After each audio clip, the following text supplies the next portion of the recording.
Hello, everyone. So this is an attempt to do some sort of a vlog series. Let's see how that works.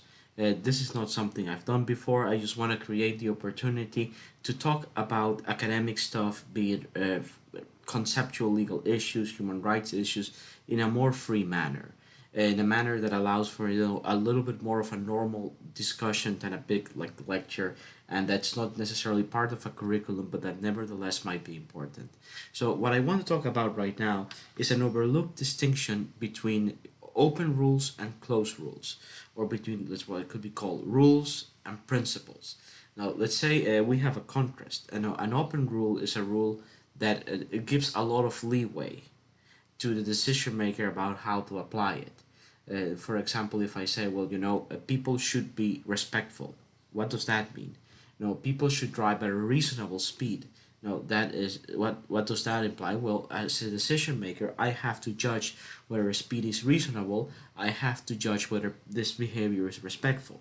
By contrast, a closed rule would be something like, no, we have to bring 2 copies of your passport. 2 copies of your passport. That's it. Or you know, uh, trespassing your property is prohibited. Property has a clear boundary, and trespassing is not wherever you are inside that boundary without somebody's permission. That would be trespassing. So there you have a bit of a distinction, a very rough distinction between open rules and closed rules. Often called no, open rules are often called principles, and then rules, closed rules. In practice, everybody knows that the distinction is not perfect for everything that is, let's say, in the humanistic sciences, social sciences, you don't really get the super sharp distinction. It's always going to be a continuum. And even the most closed rule will allow some judgment, and even the most open rule will rule certain things out.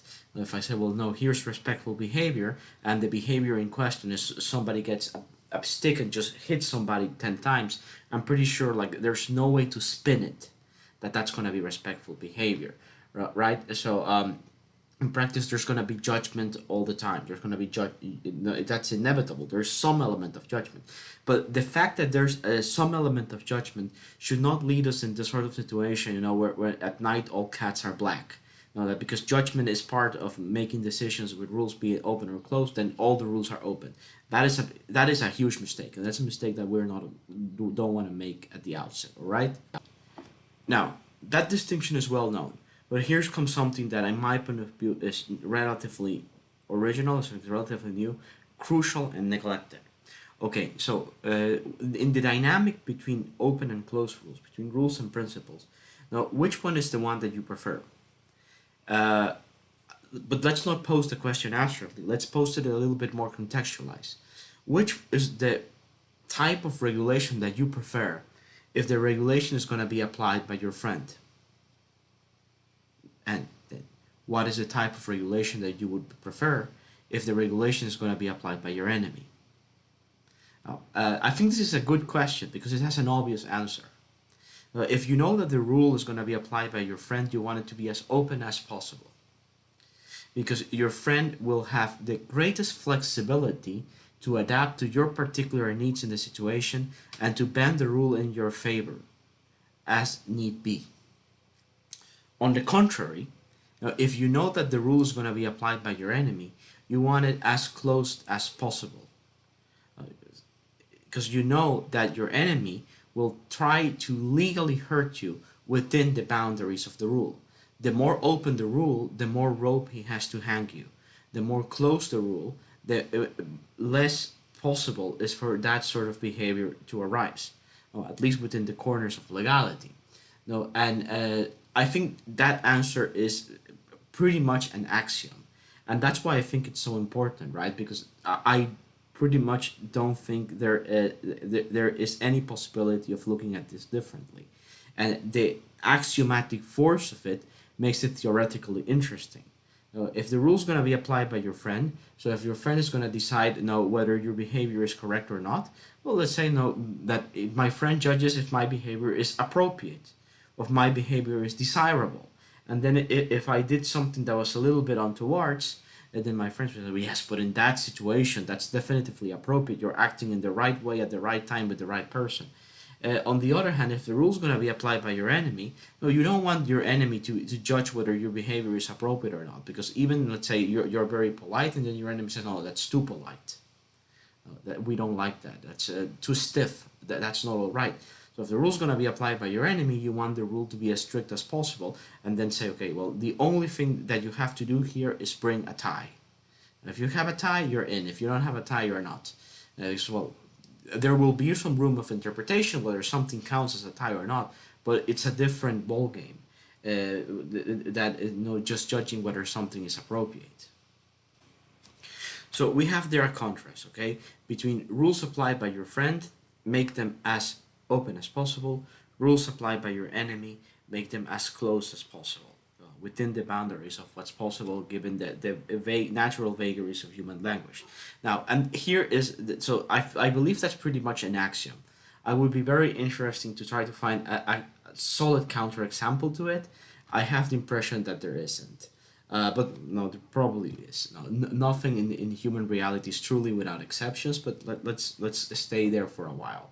Now, here's the curious thing: the world of human rights has moved in an extremely clear direction to one type of regulation that is exactly the one that you should not have for a field like human rights.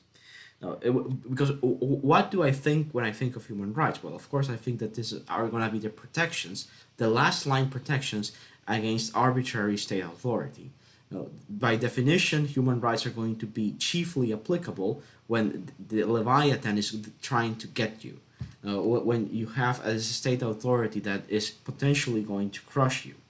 That has been a part of the founding justification for human rights, but in the Enlightenment and the post-Second World War period, and generally all across, the protection of the vulnerable, the protection of those that are socially excluded, potentially, or politically excluded. That seems to be the chief aim of human rights. Yet, strangely, human rights has been moving clearly. I don't think this is in any way contentious. Human rights has been moving to having more and more and more open regulation. And this choice is puzzling. I think this choice requires an explanation. And besides of that, the choice is also an incorrect choice, an ill-fitting choice if you truly want to have a protection of the most vulnerable and of the weakest and so forth, right? So let's say you have a legal system that's going to be applied to you. The point is to protect you from abuse. Also, you're thinking that it's going to be applied to you by your enemy. So what do you want? You want something that says, free speech is permitted as long as it's not hate speech, or as long as it's proportional and necessary in a democratic society, or you just want to know free speech is protected in all circumstances. The moment it becomes an action, that's different, but as long as it's just talk, it's protected. Which one do you want? Well, if the authorities are on my side, well, then I want the prior one, because then I know that my sense of what's hateful is always going to be the sense of what's hateful of the authorities. We're the same team. Well, we agree with each other. We have the same mindset. And even if we don't agree, the authorities are my friends. They're going to cut me some slack. On the other hand, if the rule is going to be applied by my enemy, that it's never going to be that what I claim that is proportional and necessary is never going to be proportional and necessary. That if I think this is just normal criticism, they will find a way to say that it's hateful and then to shut me down. So which one would I prefer? I would prefer a strict rule. Which one are we getting? A very, very open principle. This is sort of true across the board. Now, for example, if you see how social rights get regulated, so people that work in, let's say, more on the UN system, where you have, let's say, bona fide social rights, food, housing, water, etc. Well, the idea has been, that there should be available water, accessible food, quality food, that, it's always these sorts of adjectives.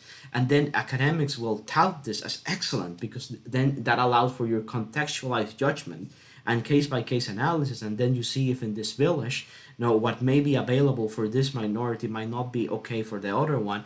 What may be accessible for this person might not be accessible for that person. But you see, your mindset then is that you have a beneficent rule applier. If I am thinking more of a situation with a maleficent rule applier, I don't want available, accessible, quality, all those open words that are going to use as rope to hang you. No, I want something like universal basic income. Okay, you have a pulse, you get 500 euros per month. I don't know if that's going to be enough, but if you have a pulse that's demonstrable, you get it. No discussion, no conditions. Well, the rule is absolute. The rule is inflexible. It does not adapt to case by case scenarios, but it's less likely to be used against you.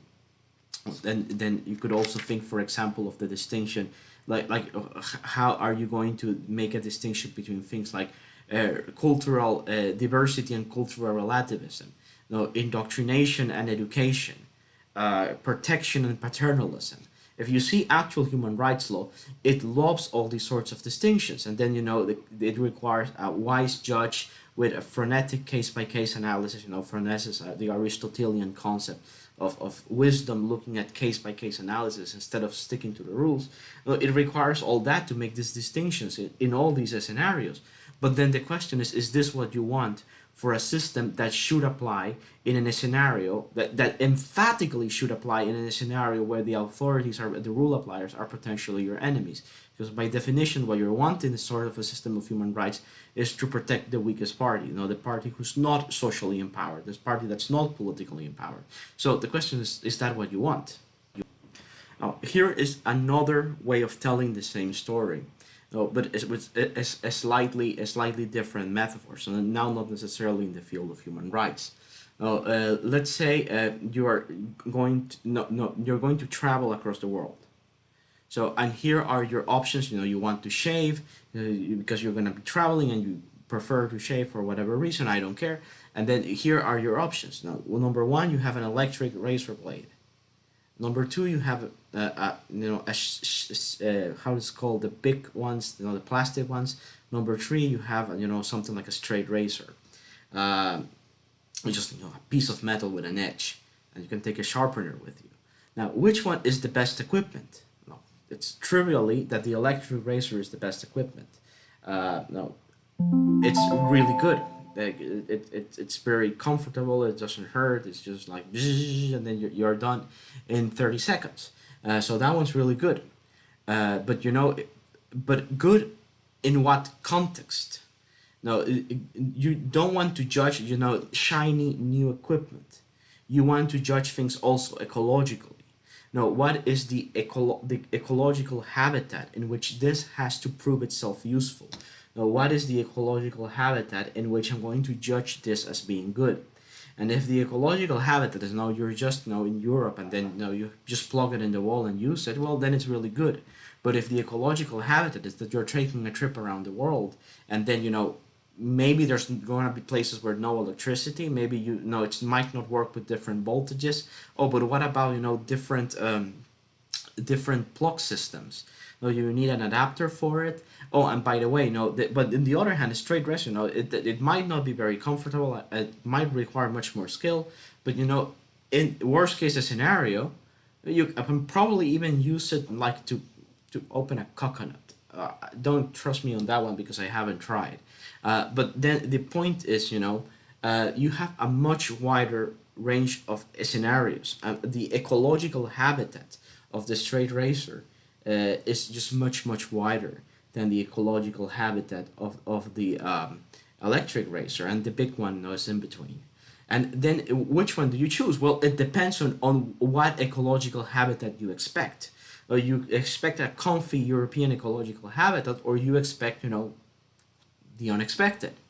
And then I would say, well, if your field is human rights, the ecological habitat that you should be expecting is not the beneficent judges or the wise judges or the democratic state, but the ecological habitat that you're expecting is always the potential for abuse, because that's where human rights should trigger.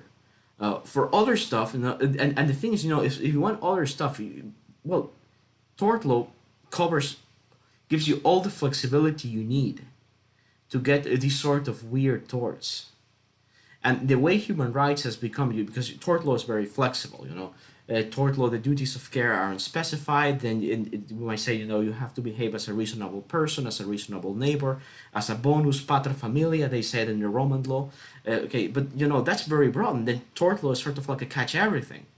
Now, human rights essentially is functioning like a second tort law, like a shadow tort law, which is completely pointless if you think about it in structural and architectural terms. That's not what it should be doing, because you already have tort law for it, and because by definition, sort of human rights, you would want it to be applicable in a different sort of context. So there's a thesis. I hope you find it interesting, and surely, at least right now, I cannot see how that might have an exception. No, I think this is sort of axiomatic, and no, I think that's nice, but we can think about maybe an exceptions will show up. But let's see how this goes. I'll see how this goes.